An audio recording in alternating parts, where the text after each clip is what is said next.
السلام عليكم ورحمة الله وبركاته. وعليكم السلام ورحمة الله وبركاته. الحمد لله الذي بحمده يستفتح كل مقالة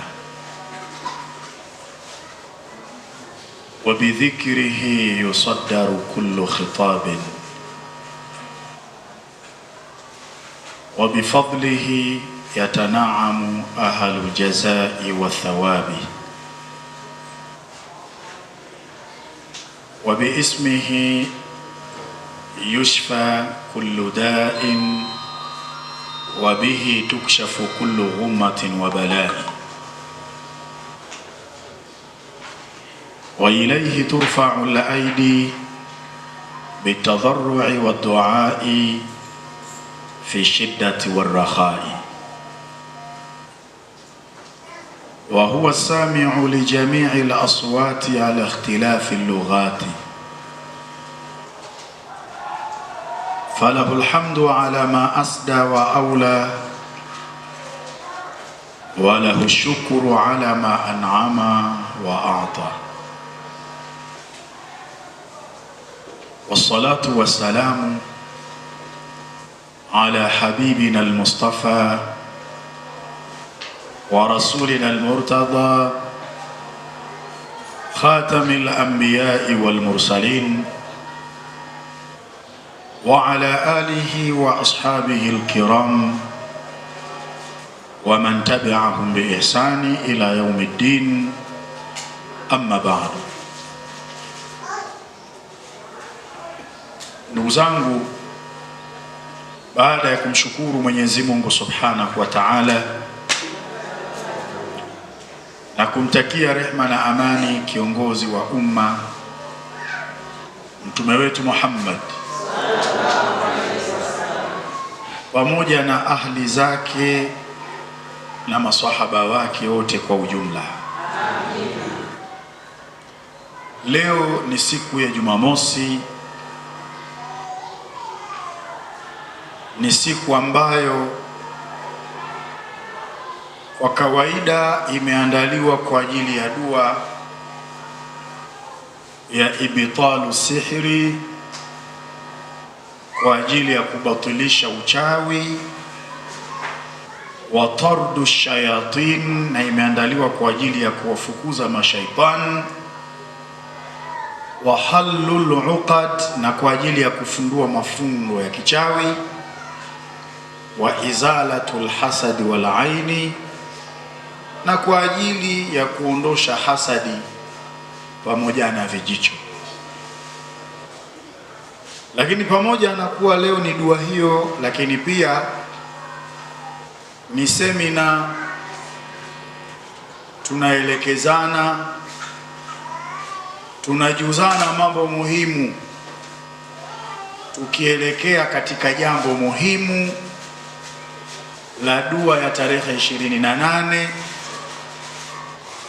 mwezi huu wa 12 mwaka wetu huu wa 2025.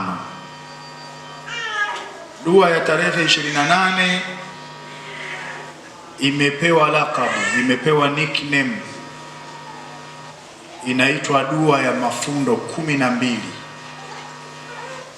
Ni dua ya kufungua mwaka na kufunga mwaka.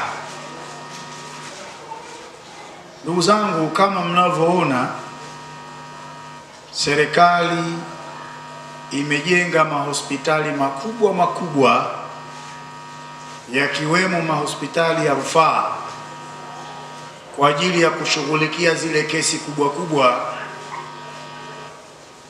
kwa wale wanaosibiwa na matatizo ya kibiolojia. Basi hivyo upande wa pili yapo matatizo yasiyokuwa ya kibiolojia ambayo hayatibiki hospitali, matatizo ambayo ufumbuzi wake hauwezi ukaupata hospitali, lazima uende upande wa pili. Na unapokwenda upande wa pili, si kwa mtu yoyote Kama ambavyo kuna matatizo ya kibiolojia, huwezi kwenda kwa dokta yoyote au hospitali yoyote, lazima uende kwa watu ambao mutakhassisuna fi mas'alati tibbi, ambao wamespecialize katika masala ya tiba. Hivyo ndivyo ilivyo katika upande wa pili kwa yale matatizo yasiyokuwa ya kibiolojia. Sasa matatizo yasiyokuwa ya kibiolojia ni gani? Ni yale matatizo yanayosababishwa na wachawi, pia ni yale matatizo yanayosababishwa na mashaitani wa kijini, pia yanaweza kusababishwa na hasadi na vijicho. Tunapomzungumza mchawi wa kibinadamu, huwezi kumtenganisha na mchawi wa kijini. Manake kuna mchawi wa kibinadamu, lakini vile vile kuna mchawi wa kijini. Wachawi wa kijini ndio wanatokana na mashayatinul jinni, mashaitani wa kijini, kama ambavyo huku kwenye binadamu kuna shayatinul insi, kuna mashaitani wa kibinadamu. Kwa hiyo wachawi wanazalishwa kutoka kwa mashaitani wa kibinadamu, kama ambavyo wachawi huzalishwa kutokana na mashaitani wa kijini.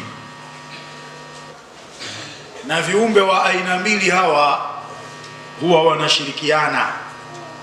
Ukimwona mwanadamu mchawi, basi huwa anashirikiana na shaitani wa kijini, lazima. Kwa sababu kuna mambo mengine binadamu hawezi kufanya yeye kama yeye, lazima amtumie shaitani wa kijini. Na ndiyo maana mwanawachuoni Wahidi Abdi Salami Bali katika kitabu chake kinachoitwa As-Sarimul Battari, kuna maneno kayaweka humo, akasema as-sahiru wash-shaytani qarinani, mchawi wa kibinadamu na shaitani wa kijini hawa ni washirika wawili. Iltaqaya fi ma'asiyatillah, hawa wamekutana na kushirikiana kufanya mambo ya kumuasi Mwenyezi Mungu Subhanahu wa Ta'ala. Kwa hiyo lazima mlielewe. Kwa hiyo sisi tuna vita na wachawi wa kibinadamu, lakini tuna vita na mashaitani wa kijini, na hawa huwa wanashirikiana hawa. Na hasa ukizingatia huyu shetani wa kijini ndio mwalimu wa mchawi wa kibinadamu, na hili analithibitisha Mwenyezi Mungu Subhanahu wa Ta'ala ndani ya Qur'ani. Anasema fayata'allamuna minhuma ma yufarriquna bihi baina almar'i wa zawjihi, ikawa wanajifundisha binadamu kutoka kwa hawa viumbe wawili kile kinachoweza kumtenganisha mtu na mkewe. Tukiacha mbali aya hii, tuje ile aya inayosema wama kafara Sulaimanu walakinna shayatina kafaru yuallimuna an-nasa sihra, na wala hakukufuru Nabii Suleiman, lakini mashaitani ndio waliokufuru, kwani walikuwa wanawafundisha watu uchawi. Tazama mahalu shahidi wama kafara Suleiman walakinna shayatina kafaru, mahalu shahidi walakinna shayatina kafaru, lakini mashaitani walikufuru. Kwa nini? Yuallimuna an-nasa sihra, walikuwa wanawafundisha watu uchawi. Kwa hiyo utaona elimu ya uchawi mwanadamu ameipata kutoka kwa mashaitani wa kijini, na huyu ili afanikishe huyu mwanadamu lazima awatumie hao mashaitani wa kijini, na hawa mashaitani wa kijini ndio nguvu zenyewe za giza. Shetani wa kijini kama hauna kinga madhubuti na kama haudumu na dhikiri kama hizi, kukufikia wewe ni rahisi, kukupata wewe ni rahisi. Huna kinga madhubuti, haudumu na dhikri kama hizi, yani ni jambo jepesi anapokutaka. Kwanza anapokuijia huwezi kumuona, na wakati mwingine hata kuhisi unaweza usihisi, kwa sababu hili la kutokuonekanwa na macho ya binadamu ni jambo ambalo walimuomba Mungu na Mungu akawapa. Kama tunavyosoma, Mwenyezi Mungu kiumbe wa kwanza kumuumba alikuwa ni mkubwa wa majini anayeitwa Sumayi. Mwenyezi Mungu alipomuumba Sumayi akamkamilisha, akamweka mbele hapo, kisha akamwambia tamanni alayya ma shi'it, tamani kutoka kwangu vile unavyovitaka. Kapewa fursa, wal fursatu la yatakarrar, na fursa haijirudii. Hakutaka kufanya mchezo. Alipoambiwa tamanni alayya ma shi'ita, tamani kutoka kwangu vile unavyovitaka, bwana huyu mkubwa wa majini alitamani vitu vitatu. Cha kwanza alichokitamani akasema atamanna an-naghiba, atamanna an-nara wala nura. Akasema atamanna an-nara wala nura, ninatamani sisi majini tuwe na uwezo wa kuwaona viumbe wengine, lakini hao viumbe wengine wasiwe na uwezo wa kutuona sisi. Mungu akasema mmepewa, wakapewa hilo la kutokuonekana. Na la pili akasema atamanna an-naghiba tahta thara, ninatamani sisi majini tuwe na uwezo wa kuogelea na kupiga mbizi mpaka kwenye tabaka la chini la ardhi. Mwenyezi Mungu akasema mmepata. Kwa hiyo jini ana uwezo wa kupiga mbizi mpaka kwenye tabaka la chini la ardhi. Sasa kama kiumbe huyu anaweza kufanya hivyo, wewe unaweza ukajificha wapi asikufikie kiumbe huyu? Na ndio maana jini anaweza kawa Marekani, ukimuhitaji hapa dakika sifuri kishafika. Rejea kile kisa cha Balqis na Nabiiullah Suleiman, alipotaka kile kiti cha Balqis Nabii Suleiman, yule afriti wa kijini unajua alimwambia nini? Alimwambia mimi na uwezo wa kukuletea kile kiti kabla haujasimama hapo ulipokaa. Na mahala alipokuwa anaishi Suleimani na Balqisi kule Saba ni mbali, ni masafa, lakini afriti wa kijini anamwambia nina uwezo wa kukuletea hicho kiti kabla haujasimama hapo ulipokaa. Ni uharaka wa kiasi gani? Sasa wamepewa pawa hiyo mashaitani wa kijini. Kwa hiyo wakaomba na tamanna an-naghiba tahta thara, tunatamani sisi majini utupe uwezo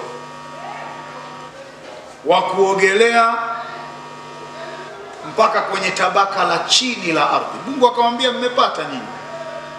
Ni pawa waliopewa na Mungu hao majini. Na la tatu wakasema natamanna an yasira kahaluna shaba, tunatamani sisi majini mmoja wetu anapozeeka awe na uwezo wa kurudi kuwa kijana.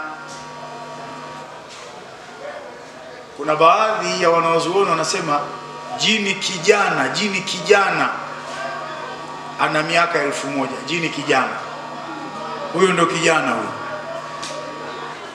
Ndio maana unakuta jini anaweza akamvaa babu yako, yule babu yako akaishi miaka 100 akafa, yule jini bado yuko hai, anamwangalia, anamtafuta baba yako, anamvaa naye. Yule baba ataishi miaka 85 atakufa yule baba, jini yuko hai. Anamtafuta mtoto, anamvaa mtoto, naye ataishi mpaka miaka 70 anakufa, yule jini yupo, anaenda kwa mjukuu. Ndio utakuta hii ni mizimu ya mababu zetu, ndio wanasema hivyo. Kumbe ni wale mashaitani wa kijini wamemsumbua babu yako mpaka amekufa. Twende wapi sasa? Wanakwenda kwa baba, anasumbuliwa mpaka anakufa. Twende wapi? Twende kwa mtoto, anasumbuliwa mpaka anakufa yule mtoto, anakwenda kwa mjukuu. Mizimu ya mababu hiyo, shida tupu. ni vitu ambavyo hutakiwi kuwa navyo, kwa sababu mnaweza mkateseka nyinyi ukoo mzima. Kila anapokufa mtu, lile shetani la kijini linamtafuta mwingine, linakwenda kumvaa. Na katika elimu yetu ya tiba kuna kitu kinachoitwa sihiru lazimu na kuna sihiru mutaaddi.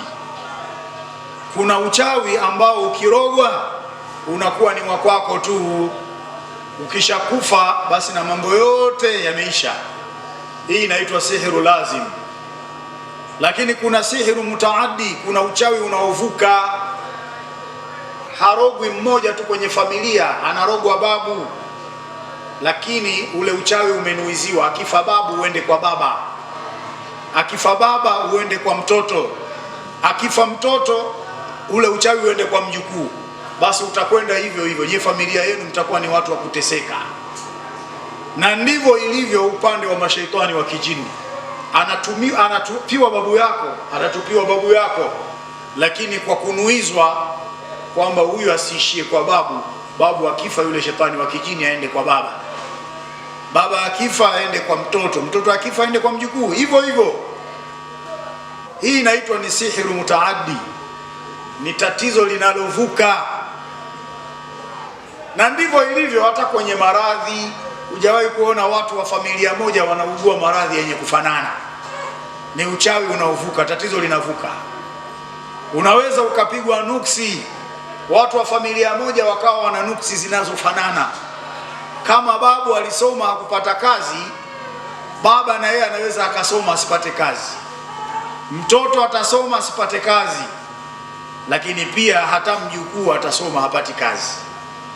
Ni nuksi inayohama, sihiru mutaaddi, uchawi unaohama. Anaweza akarogwa mama, ikawa yeye nikuzalia nyumbani, haolewi, na watoto wanaowazaa wanaweza pia wakawa wanazalia nyumbani. Au yawezekana anapigwa akiolewa anaachika, akiolewa anaachika, na watoto watakaowazaa nao pia watakuwa wanaolewa wanaachika, wanaolewa wanaachika. Mambo kama haya yapo, na ndivyo ilivyo. Unaona faida ya kuhudhuria kwenye majlisi kama hizi, unapewa semina, unayajua matatizo. Kama unalo tu unajua hili tatizo langu mimi. Kwa hiyo jambo la tatu waliloomba majini, walisema natamanna an yasira kahluna shaban, ninatamani mmoja wetu sisi majini anapofikwa na uzee awe na uwezo wa kurudi kijana. Kwa hiyo majini wanaishi miaka mingi, wana uwezo wa kujikoboa kama vile anavyojikoboa nyoka. Lakini mimi na wewe hatuwezi, tukishazeeka tumezeeka tu. Meno yakishaanza kupukutika mdomoni yamepukutika tu. Mdomo ukishaanza kukutana hivi unakutana tu, hujikoboi wewe. Tena kama ni mwanamke ukijaribu krimu kama umezeeka utakoma, kwa sababu kuna wakati ile ngozi haikubali krimu. Lakini majini hawako hivyo. Sasa hawa majini na binadamu huwa wanashirikiana wanapotaka kukufanyia ubaya wewe, wanashirikiana. Kwa nini? Kwa sababu jini anakufuata wewe, haumuoni. Yani ana uwezo wa kuingia kwenye kinywaji chako ukanywa, ana uwezo wa kujichanganya na hewa, unavuta kumbe unamvuta yeye. Ana uwezo wa kuweka chochote kwenye chakula chako ukala, jini huyo.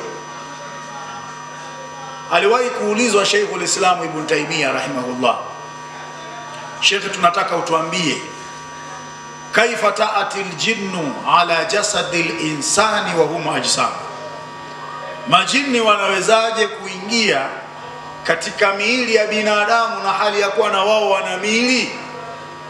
Hivi mwili unaweza kwenda kukaa kwenye mwili wa kiumbe mwingine? Kana kwamba hawa walikuwa hawaamini kwamba mtu anaweza akavaliwa na jini. Sheikhul Islam Ibn Taymiyyah akawaambia inawezekana, liannahum yatahawaluna min halin ila hali, kwa kuwa majini wana uwezo wa kujigeuza kutoka kwenye hali fulani kwenda kwenye hali nyingine. Wa min hayati ila hay'a, majini wana uwezo wa kujibadilisha kutoka kwenye umbile fulani kwenda kwenye umbile jingine. Wa ila sawaili wa ila alhawai, Majini wana uwezo wa kujigeuza wakawa kimiminika au wakawa hewa. Sheikhul Islam Ibn Taymiyyah akawaambia, wa inda idhi quddiru dukhulu ala ajsadi nnas, na wanapokuwa kwenye hali ya hewa na kimiminika, wakati huo sasa ndio wanakuwa wamepewa uwezo na Mwenyezi Mungu wa kuingia kwenye miili ya binadamu. Akishakuwa hali ya kimiminika, hali ya hewa, hapo ndipo anapowezeshwa na Mungu kuingia kwenye mwili, sababu akishakuwa hewa unavuta wewe, anakuingia. Akishakuwa maji utakunywa, amejichanganya mle. Lakini bado Mtume sallallahu alaihi wasallam, unajua akatuambiaje? Kasema, inna shaitana yajri min ibn adam majra dam, shetani amepewa uwezo wa kumwingia mwanadamu na kuanza kutembea kupitia mishipa ya damu. Shetani ana uwezo huo, anakuingia wewe, anaanza kutembea kupitia mishipa yako ya damu. Kwa hiyo ana uwezo wa kuitia virusi hiyo damu yako, virusi vinavyotokana na uchawi. Ana uwezo huo, shetani wa kijini huyo. Lakini pia huyu Wahidi Abdi Salami Bali anasema, indama yadkhulu aljinniyu fi jasadi al-insi yatawajahu mubasharatan ila al-mukh, jini anapomwingia mwanadamu anaelekea kwenye ubongo. Na kwa nini jini anaweza kuingia kwa mwanadamu? Lianna jasad al-insan laha masam, kwa kuwa mwili wa mwanadamu una matundu. Ndio utavuta hewa, atakuingia. Utakunywa maji kupitia mdomo, atakuingia. Na ana uwezo wa kwenda kukaa mahala anapopataka kwenye mwili wako. Ndio maana huyu binadamu huyu mchawi huyu anapotaka kufanya uchawi huwa anashirikiana na huyu sheitani wa kijini. Kwanza ni mwalimu wake wa makafara Suleimanu, walakinna shayatina kafaru yuallimuna an-nasa sihra. Sasa njia pekee ya kupambana na viumbe hawa wawili wabaya ambao wameharibu afya zetu, wameharibu uchumi wetu, wameharibu biashara zetu, wameharibu mahusiano yetu, ni hizi dua. Kwa sababu mtu anaweza kusema, mchawi anafanikiwaje bwana? Kuna wakati Mungu anataka anayakubali ya mchawi, na hasa kama wewe umeghafilika, hufanyi dhikiri, hauhudhurii kwenye majlisi za dua kama hizi, umesahau. Wakati fulani, wakati mwingine anafanikiwa mchawi, wama hum bidharrina bihi min ahadin illa biidhnillah. Wachawi hawana uwezo wa kumdhuru yoyote kwa uchawi ila kwa idhini ya nani? Allah akitoa idhini unadhurika. Hali zote zimesuluhu kuingia humo, kwamba mchawi hana uwezo wa kufanya chochote juu yako wewe. Hali zote zimesuluhu kuingia humo, isipokuwa hali moja tu, pale Mungu akitoa idhini wewe lazima udhurike. Sasa adhkari kama hizi ni muhimu sana, dua kama hizi ni muhimu sana, na ndio maana tumeiandaa dua ya tarehe 28, dua ya mafundo 12 kwa ajili ya kufungua mwaka na kwa ajili ya kufunga mwaka. Tumeandaa dua kama hiyo, lakini dua hii tumeambatanisha na khawasi ya jivu. Jana watu wamekuja nayo, na nafikiri wale ambao hawakupata fursa ya kuja nayo jana, leo wamekuja nayo. Lakini pia tumeambatanisha na khawasi ya chumvi, lakini pia kuna kombe maalum. Kombe ni Qur'ani, Qur'ani ambayo imeandikwa kwa wino maalumu, na wino wenyewe ni zaafarani. Zaafarani ni dawa, lakini kwenye zaafarani tumeweka maul wardi, maji waridi. Pia tumeweka na ile miski ya unga nyeupe, ndio tukaandika lile kombe, tukaiandika Qur'ani. Inaandikwa kwenye karatasi ile karatasi inarowekwa kwenye maji. Sasa yale maji yanayochanganyikana na ule wino wa Qur'ani ndio yanaitwa kombe. Na hakuna ubishi kwamba Qur'ani inatibu nyinyi.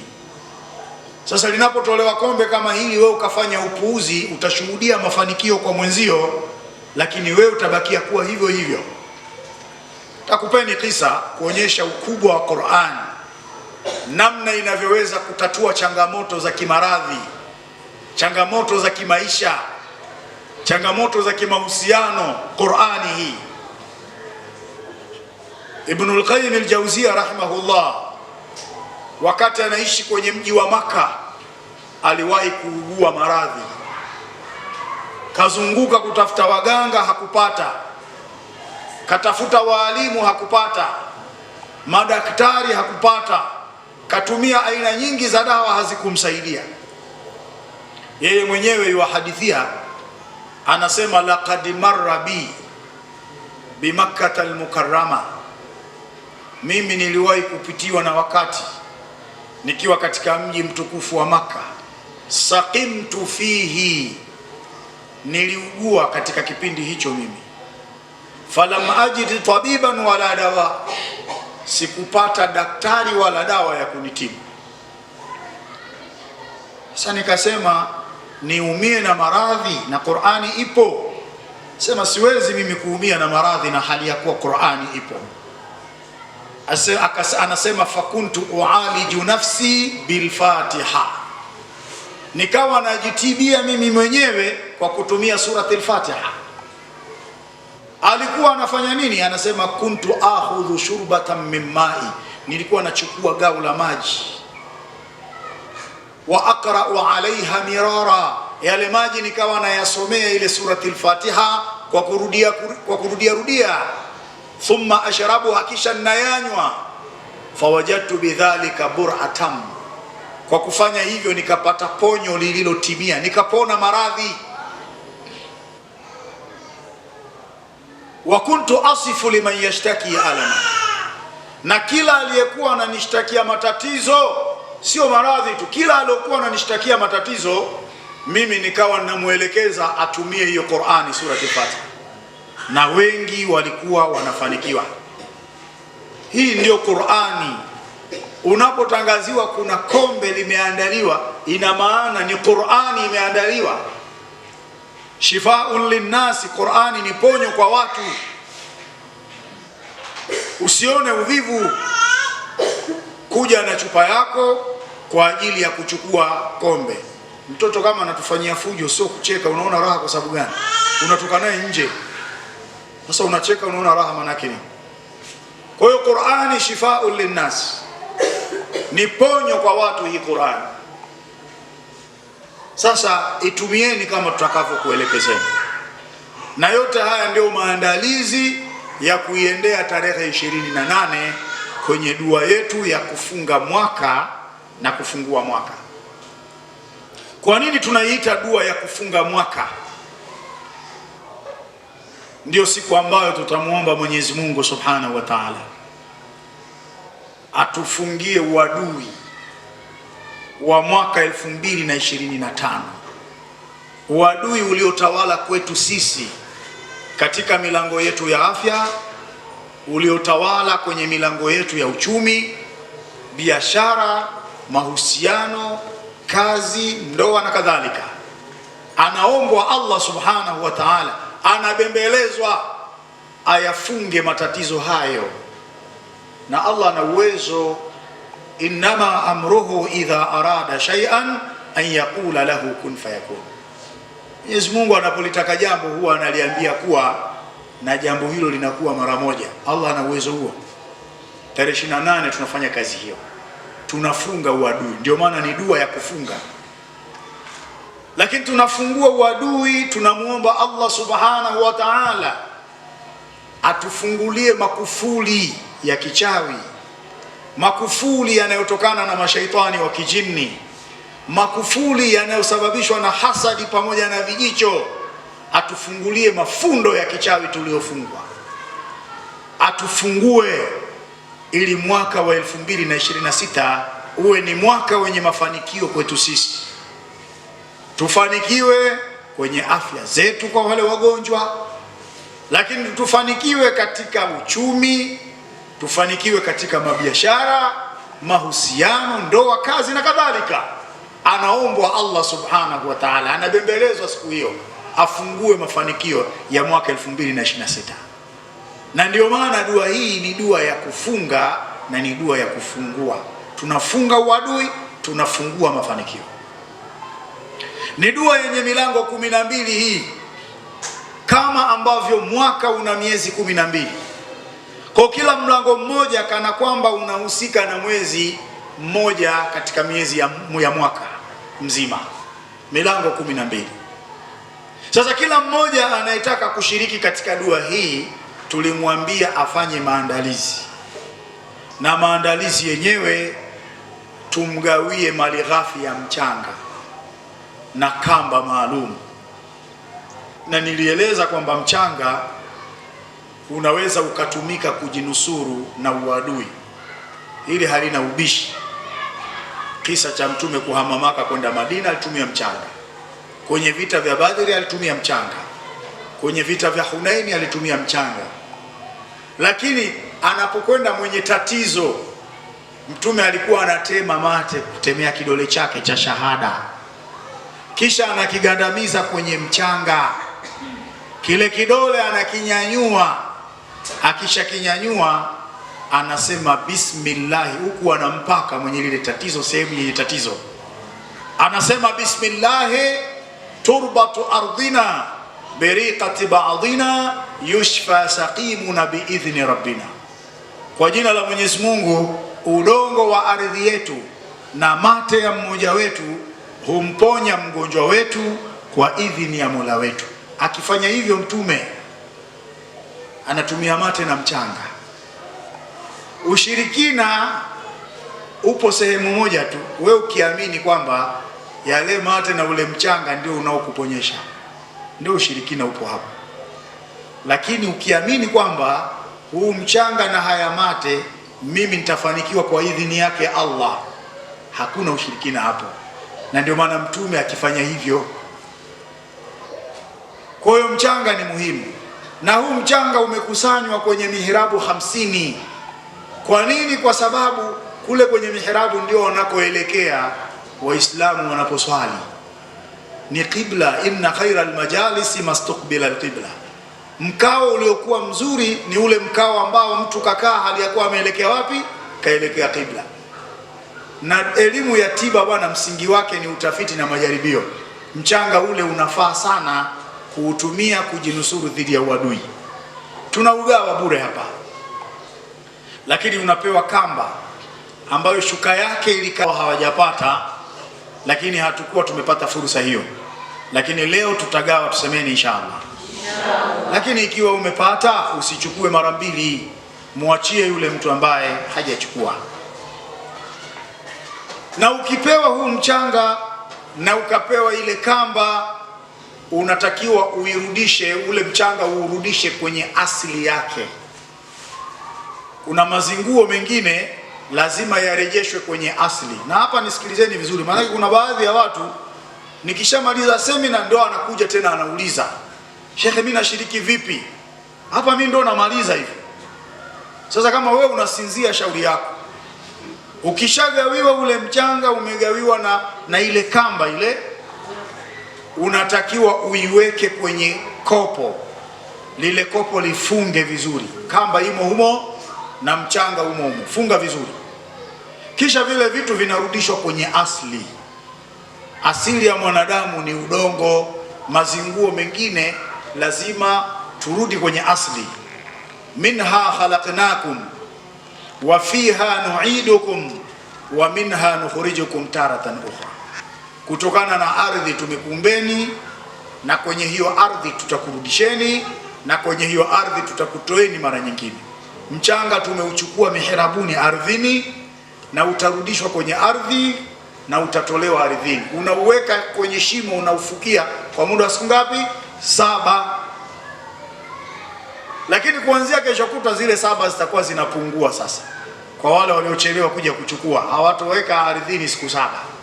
Wapo watakaozika siku 5, kuna wengine siku 4, wengine siku 3, wengine 2, wengine 1, ile siku ya kuamkia kuja kwenye dua. Unatakiwa uje na ule mchanga wako pamoja na ile kamba yako. Siku ya dua uje navyo hapa. Dua itaanza kusoma milango 12. Tuanza mlango wa kwanza. Ukimalizika ule mlango wa kwanza, tutakupa fursa wewe ya kufunga fundo la kwanza kwenye hiyo kamba tulokupa. Utafunga fundo moja, kisha utasema Mwenyezi Mungu, ninaelekea kwako katika hii siku njema na katika saa hii yenye baraka, na huenda ikawa ndio saa ya majibu ya dua yangu. Mwenyezi Mungu, sikukusudia kufunga fundo, bali nimekusudia kuufunga uadui uliotawala kwenye mwili wangu, kwenye milango ya afya, mali, biashara, ndoa, kazi, mahusiano. Na ufunga uadui huu usiendelee tena mwaka 2026. Ninataka mwaka 2026 uwe ni mwaka wenye mafanikio kwangu mimi. Ukishamaliza kusema maneno hayo, unatemea mate hiki kidole cha shahada hiki, unakandamiza ule mchanga ulioulaza ardhini siku 7, kisha unanyanyua kile kidole kikiwa na mchanga umeshikamana na yale mate, unalipaka lile fundo la kwanza, huku unasema bismillahi turbatu ardhina biriqati ba'dina yushfa saqimuna biidhni rabbina. Unapaka lile fundo huku unasema, kwa jina la Mwenyezi Mungu, udongo wa ardhi yetu na mate ya mmoja wetu humponya mgonjwa wetu kwa idhini ya Mola wetu. Ukishamaliza hapo, dua itasoma mlango wa pili. Ikikamilika, unafanya vile vile kufunga fundo la pili na kunuia na kutema mate na kugandamiza na kupaka. Tunakwenda hivyo mpaka milango 12 ya dua itamalizika, na wewe utakuwa umeshafunga mafundo 12. Umeufunga ule uadui wa mwaka 2025. Sasa ukishaufunga, tunakwenda kufungua sasa mafanikio ya mwaka 2026. Dua itasoma mlango wa kwanza tena, utafungua lile fundo la kwanza. Utasema, Mwenyezi Mungu, sikukusudia kufungua fundo, bali ninayafungua mafundo yote ya kichawi, mashetani, hasadi na vijicho vilivyo katika mwili wangu, ambavyo vimetawala kwenye sekta yangu ya afya, biashara zangu, mali zangu, kazi zangu. Nafungua kheri zote, nayafungua mafanikio ya mwaka 2026. Unanuia hivyo, tutakwenda milango 12 itamalizika, na wewe utakuwa umefungua yale mafundo 12. Mchanga utakuwa umebaki bado, na ile kamba utakuwa nayo hapo. Unachotakiwa cha ziada wewe ni kuchukua dawa yako ya mafundo 12. Hii haitolewi bure, tarehe 28 inatolewa kwa 10,000. Sio kila kitu bure bwana, bure ghali. Sipendepende sana bure bwana. Ukibebwa lazima nawe ufanye nini? Sio unabebwa ndio na wewe unakomaa. La takun layyina fatulaf wala takun yabisan fatuksar. Usiwe mlaini sana wewe, utakunjwa kunjwa hivi kama kamba, na wala usiwe mkavu mno, utavunjika. Kuna mtu ni bahili kweli kweli, na mali ya bahili inaliwa na mdudu. Unafanya ubahili kama mwanamume, mwisho matokeo yako unaenda kuhonga. Shahonga baadaye unaanza kujilaumu. Mwanamke naye anafanya ubahili, anaenda kuvutia ugoro. Kina mama kwa ugoro bwana. Sasa unaondoka na dawa yako ya mafundo 12. Unaondoka na vitu vingapi? 3. Unasubiri tarehe 31. Fungua na ile dawa yako ya mafundo, chukua kijiko kimoja, weka mle. Kisha anza kunuia kufunga uadui wa mwaka 2025. Nuia kufungua mafanikio ya mwaka 2026. Ukishaona imetimia saa 6 kamili, anza kuoga sasa. Anza kuoga wakati ule watu wanashangilia kule nje, hawana habari. Wewe wafanya nini? Wewe waoga. Kisha maliza pale kuoga, jambo limeisha. Unaweza ukalala au ukaendelea kutazama TV wewe mwenyewe sasa, au kustarehe na mzee au na mama mkwe, unastarehe ni wewe mwenyewe, kwa sababu mkishamaliza. Maelekezo mengine, dawa inayobaki tutaelezana kesho, lakini kwa siku ya leo itoshe hivyo. Kesho asubuhi hapa nitaeleza kwa kirefu kabisa, nitaeleza kwa utuvu kabisa. Mimi ninachopenda watu wasikilize, wafanye kama ninavyoelekeza ili wafanikiwe. Man asaba tariqa wasala wa man akhta'a tariqa dhalla, mwenye kupatia njia hufika kule anapokwenda na mwenye kukosea hupotea. Sasa nyinyi hamfanikii kwa sababu mnapotea, hamjui mnakokwenda. Yaani mtu anazungumza hapa, yani sauti yangu inakuwa kama vile inambembeleza, analala eti. Yaani kama vile anapigiwa kamziki hivi kazuri, analala mtu. Mwingine anataka hata kusikiliza. Eti mambo yakishamalizika, shekhe bwana, mimi mgeni nimekuja leo tu. Sasa nafanyaje? Jamani, si nimeelekeza. Sasa kilichobakia kwa wale ambao wamekuja na jivu, utalishika mkono wako wa kulia. Na kama umekuja na jivu na chumvi, vyote vishike mkono wako wa kulia. Umeukunja hivi mkono, mimi nitakunuiza wakati dua inaanza. Baada ya manuizi, puliza tu mkono wako ukiwa umeukunja hivyo hivyo. Sijasema ndio mfanye sasa hivi, natoa maelekezo. Si mnaona mlivyo nyinyi? Ni tatizo la binadamu, huwa wana haraka mno. Haraka ya mwanadamu huwa ni kuharakia akhera. Wakati mwingine una haraka. Mimi naelekeza tu kwanza. Kwani ukiweka humo ukanisikiliza kuna shida gani? Umekuja na jivu, unalishika kwa mkono wako wa kulia. Kama umekuja navyo viwili na chumvi, shika mkono wako wa kulia, kunja hivi, nitakunuiza. Mwisho wa manuizi unapuliza. Utakunja ule mkono kuanzia mwanzo wa dua mpaka mwisho wa dua. Mwisho wa dua mimi nikiifunga ile dua, utanuia tena, utapuliza. Chumvi pamoja na jivu unaenda kuweka kwenye kombe utakalopewa. Maelekezo yake ni kesho. Maelekezo yake ni kesho. Tumeelewana? Pia kombe leo litatolewa, uwe na chupa yako tu. Kesho unakuja na chupa kwa ajili ya ile dawa ya kuchukulia stika. Kwa hiyo hatujaanza dua, nilikuwa naelekeza tu dua itakapoanza tunafanya nini. Tumuombe Mwenyezi Mungu Subhanahu wa Ta'ala atujaalie taufiki, innahu waliyu taufiki. Tusemeni amin. Amin. Sasa ndio unaweza kuandaa sasa vitu vyako.